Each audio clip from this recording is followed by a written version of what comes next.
पद्मविभूषण उस्ताद जाकीर हुसेन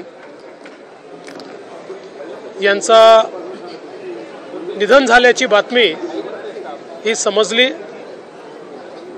खऱ्या अर्थानं तबल्यापासून ताल वेगळा झाल्यानंतर जी पोकळी निर्माण होईल तशाच प्रकारची पोकळी ही त्यांच्या जाण्याने निर्माण झाली आहे। तबला वादनाला आंतरराष्ट्रीय स्वरूप हे जाकीर हुसेन साहेबांनी दिलं आणि जवळपास 3 पिढ्यांना त्यांच्या मैफिलीने मंत्रमुग्ध केलं।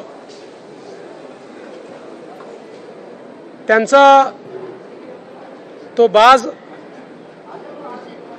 त्यांचा तो आविर्भाव आणि त्यांच्या बोटातली जादू हे बघणं म्हणजे एक पर्वणी होती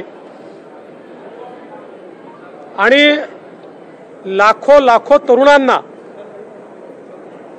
त्यांनी तबला वादनाकडे आकृष्ट केलं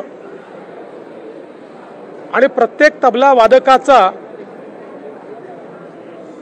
एकच ध्येय असायचं की मला उस्ताद जाकीर हुसेन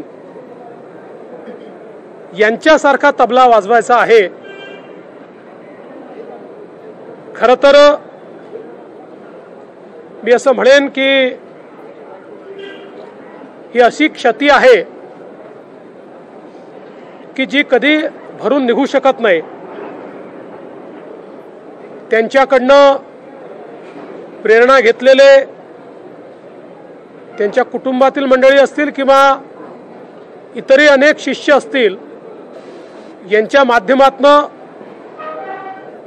त्यांचं तबला वादनाची पद्धती ही चिरकाल जिवंत राहील। पण आता मैफिलीमध्ये ते दिसणार नाहीत ही खंत मात्र प्रत्येक भारतीयाच्या मनात असेल।